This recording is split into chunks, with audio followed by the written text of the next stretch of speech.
Hello everybody and welcome to the round glass review for the AstrHori 40mm f/5.6 Leica M mount.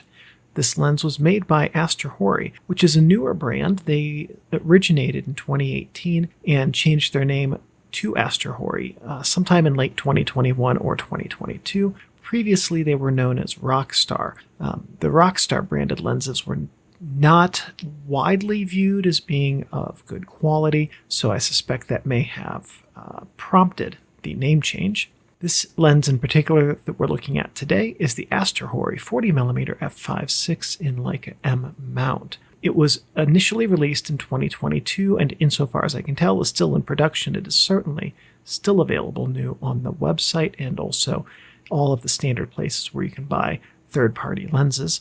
Since this was released in Leica M mount, it's also been released in a native GFX mount because this lens just does cover the GFX format.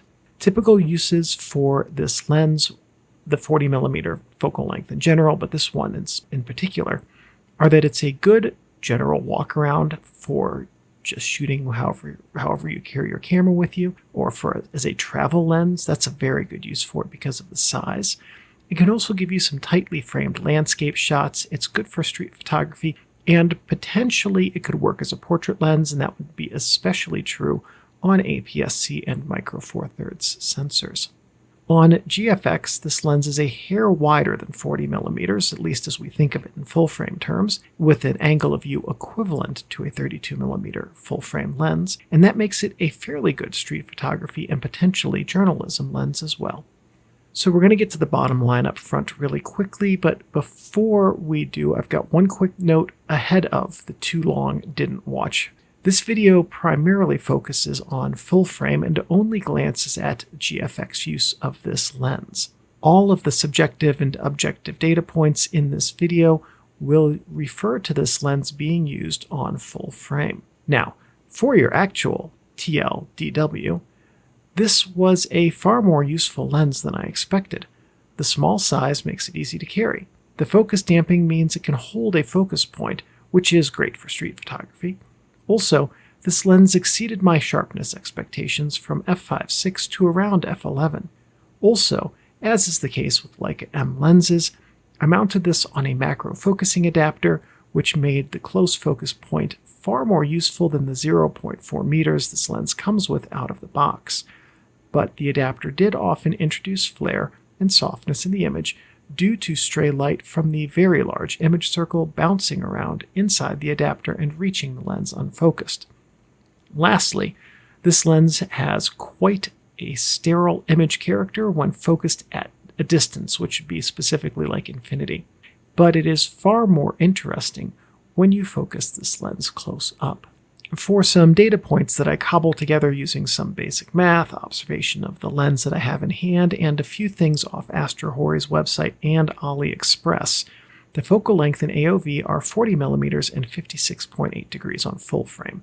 That translates into 32mm and 69 degrees in full frame equivalent terms on GFX, and 60mm and 39.7 degrees on APS-C. The aperture range is 5.6 to 22. The element and group count are 7 and 5. The design type is, I got no idea. I couldn't find anywhere that they indicated what type of design this was, and I don't recognize it. The filter size is 49mm for the Leica M version and 62 for the GFX native mount version. The closest focus is 0.4 meters, which for those of us in the US is 40% the width of a single star on the Acuity American flag. The drive type is manual focus only. The two native mounts are Leica M and also GFX. The latter GFX lens is a completely different cosmetic design, but is optically the same. The dimensions are 51mm by 32.4 for Leica M and 79 by 38mm for GFX. The weight is 144 grams on Leica M and 333, a significant increase for the GFX mount lens. 40mm is an uncommon focal length today. It was more common a long time ago. And this focal length tends to divide photographers into the love it and hate it camps.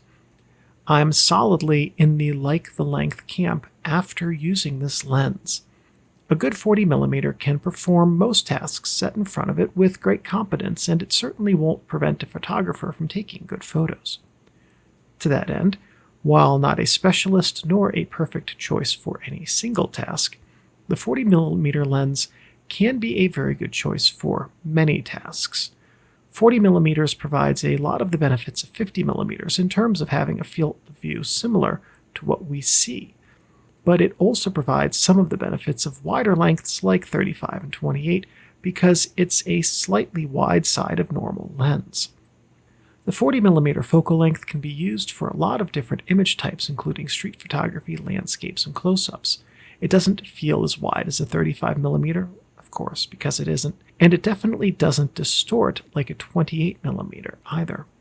The added width versus a normal lens of the 50 to 58mm range, combined with the standard look and minimal distortion that the 40mm lens provides, which is comparable to that of a normal focal length lens, results in images created by a 40mm lens having a unique look that mimics normal lenses but feels wider. For this lens in particular, the maximum aperture is a limiting factor, right? Well, no. This lens is pretty sharp from wide open to around f11 and can be used for subjects across the focal range, even wide open. Being an f5.6 lens with a 40mm focal length, the depth of field is highly usable wide open, and at that setting, this lens exhibits its most pleasing out-of-focus areas.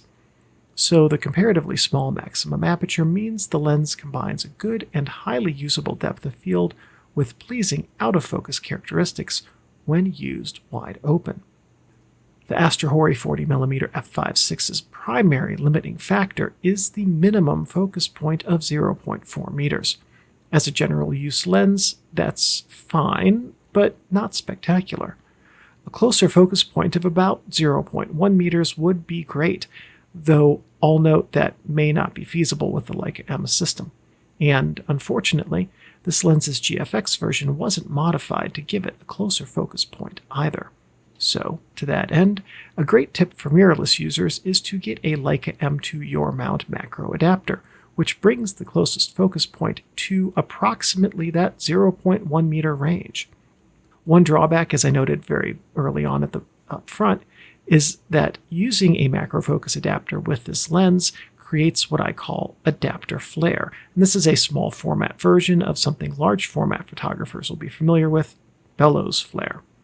This lens has such a large image circle that racking out an adapter will cause some of the light projected by this lens to encounter the adapter and land unfocused on the sensor. This saps contrast and detail either in a general sense across the sensor or in specific locations, and that depends on your focus point, lighting conditions, and scene. Some of this is likely due to the very reflective and shiny copper components on the back of the lens that can reflect light back to the sensor when racked out on an adapter. One challenge with this lens and the focal length is that while it is slightly wider than 50mm, the depth of field is not substantially different. So you have a wider field of view but depths of field across the aperture range which are roughly in line with those of a 50mm lens. That means that this lens is not one you can simply set and forget, but that you need to be conscientious of the focus point. In that vein, for a last tip, this lens works well for street photography. However, the focus scales, as is the case with the third-party lenses of this caliber across the board, should not be trusted. If you want to set this lens in a focal range with a deep or specific depth of field, use your live view to obtain focus in your desired range, and then tape the focus and aperture rings in place. The damping on both are good, but not impervious to focus shift if this lens is bumped. I have no idea what type of design this lens is. This looks like a lens that's been assembled backwards. Flipped around, it kind of looks like a retro focus merged with an early sonar. I'm not sure if this lens is a take on a standard design or if it's its own thing. I will admit that I'm not an encyclopedia of design types, just very good at researching them, and I couldn't find anything that matches this lens design. The best that I have is I'm pretty sure those last two elements on the right help spread the rays over an area the size of a GFX sensor. Those last two elements have shapes that kind of look like the front two elements of a fisheye lens, so it stands to reason that they would work as ray spreaders. Breathing is noticeable due to the substantial amount of lateral front entry point movement relative to the lens focal length. This sample shows the lens breathing from closest focus to approximately 1.1 meters, a focus travel of 0.7 meters. The aperture is stepless and has 5 aperture blades that make 10-pointed aperture stars. Here's a video of the aperture stepping down, showing how the stars rotate and grow as the aperture closes. I read somewhere, I forgot to include this in my reference list as I was reading it, and then I couldn't find it again, that AstrHori marketed that rotating star aspect as a benefit of this lens. I would suggest it's more likely that a savvy marketing person got their hands on the copy for that. Yes, it's an interesting effect, but it's also an element of aperture movement that most of the major makers did away with a long time ago. The use for this spinning, rotating aperture blade setup as it closes would be rotating back and forth, rotating the aperture setting back and forth between small apertures to make stars spin a bit in video. That's the one thing. The front element is non-rotating but does move in and out 6mm, which is about 15% of the lens focal length. Focus throws approximately 108 degrees according to my 99-cent 360-degree protractor. The focus ring is laterally stationary, milled with parallel grips, moves easily, and likely suitable for a small focusing gear. Focus damping is good, and the grip motion is smooth and feels fantastic, like the best of manual focus lenses should. Focus ring play is non-existent, and focus is highly responsive as the lens is used. Autofocus noise is non-existent because this is a manual focus lens, so on-camera audio will not be affected by focusing. Sharpness is very good. The MTF chart for this lens, which can be found in the Leica Rumors and Fuji Addict links in the reference list, show incredible performance on full frame that drops off on GFX, and the images tend to back up those data.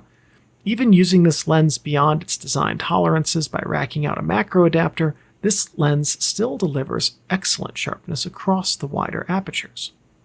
Build quality is very good, and the lens feels well machined and built to tight tolerances. Handling is exceptional. Contrast is a hair flat out of the camera, but this lens creates images that respond well to minor corrections in post. The images created by this lens are ideal for people who like performing either minimal or maximal editing work. You can go anywhere in between those 2 points.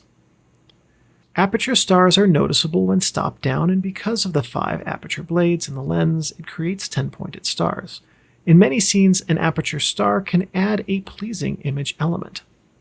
Out-of-focus areas are nice wide open, slightly jittery when the lens stops down, but in general, I am a fan of the out-of-focus areas that this lens delivers.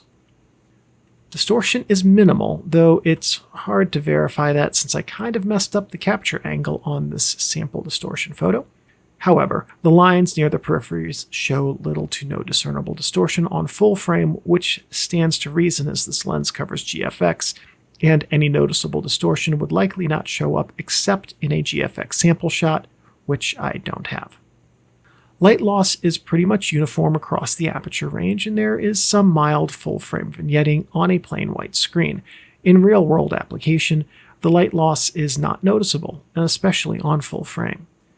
Flare can definitely occur with this lens and shows some elements of reflection off both the copper-colored back of the lens and the glass stack on the image sensor. In no cases where this lens flared did I feel that the flare added to the image. Ghosting was uncommon with this lens, and I only managed it a few times. Like with flare, I did not find that ghosting added anything pleasing to this lens's image results. Balance with cameras is a bit light. If you're shooting a light camera, like an A5000 or something, it will feel fine. Heavy cameras like anything GFX and even my A7 IV feel back-heavy. There's a power in being understated, humble, and inconspicuous. Going unnoticed and just doing your own thing is great. When everyone's attention is focused on something or someone else, that's the time to do your best work. The AstrHori 40mm f5.6 is an understated lens with a simple design, easy interface, and a tiny front element that makes it look far less capable than it is.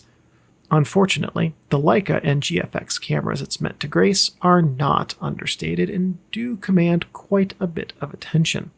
That said, no one will likely take notice of the little AstrHori 40mm, and if your camera doesn't stand out, then you can use this lens quite discreetly. The slightly wide angle makes it a great option for candid street shots. The slightly narrow angle makes it a great option for tighter landscapes. The small maximum aperture leads to a suitable depth of field with pleasing out-of-focus areas that give it good usability for portraits. And that's especially true on crop sensor cameras. The 40mm focal length, a bit odd to master, once learned, can provide the best benefits of many different focal lengths and be pretty close to a master itself of many different photographic subjects. So maybe one of the best things I can say about the AstrHori 40mm f5.6 is that this lens made me love the 40mm focal length. This isn't a focal length I use often, and the other lenses in this range that I have used left me feeling unexcited. But the image quality and this lens's overall usability in so many situations dramatically changed how I feel about this entire focal length. This should be taken as the high praise that it is. This is a lens that is, honestly, worth trying on any system that you can use it on or adapt it to. I started my time with this lens expecting a lackluster performer that I wouldn't care for at all. I ended it feeling this lens is a well above average performer that can deliver quality images on a consistent basis. The AstrHori 40mm f5.6 was, for me, rather like a 30th round draft pick who goes on to become one of the team's cornerstones.